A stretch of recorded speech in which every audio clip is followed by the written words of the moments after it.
ប្តីដែលវាធាក់ប្រពន្ធកូនខ្ចីយ៉ាងព្រៃផ្សៃនៅខេត្តរតនគិរីត្រូវកម្លាំងនគរបាលឃាត់ខ្លួន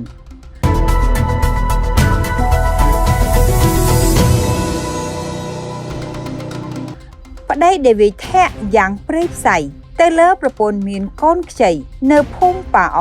ឃុំកេចុងស្រុកបកែវខេត្តរតនគិរីកាលពីថ្ងៃទី31ខែមីនាឆ្នាំ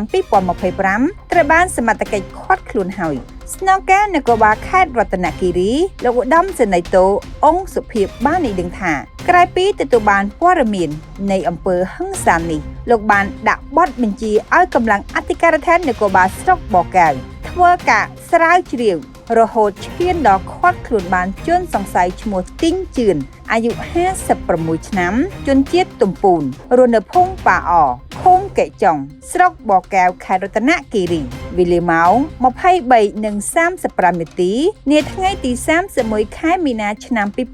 2025ជនសង្ស័យបានសារភាពថាខ្លួនបានផឹកស្រាស្រវឹងហើយបានប្រើប្រពន្ធទៅអាំងសាច់ខ្លែមតែប្រពន្ធមិនទៅក៏បានប្រើអំពើហិង្សាវាយទៅលើប្រពន្ធឈ្មោះចំហែនអាយុ30ឆ្នាំពិតប្រាកដមែនបច្ចុប្បន្នជនសង្ស័យត្រូវបានឃាត់ខ្លួនបណ្ដោះអាសន្ននៅអធិការដ្ឋាននគរបាលស្រុកបកែវដើម្បីកសាងសំណុំរឿងបញ្ជូនទៅអัยការអមសាលាដំបងខេត្តចាត់ការទៅតាមផ្លូវច្បាប់នាំមកជូនដោយហាងចែវិចលក់គ្រឿងកាឡៃកាបូបស្បែកជើងនិងនាឡិកាដៃគ្រប់ប្រភេទបើអស់លោកស្រីអ្នកនាងកញ្ញាចាប់អារម្មណ៍សូមទំនាក់ទំនងតាមរយៈលេខទូរស័ព្ទ089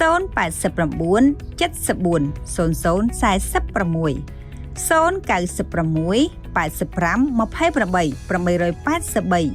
883ឬក៏ទៅដល់ទីតាំងផ្ទាល់ដែលមានអាសយដ្ឋាននៅផ្សារអូអំបិលក្រុងសិរីសោភ័ណ្ឌខេត្តបន្ទាយមានជ័យ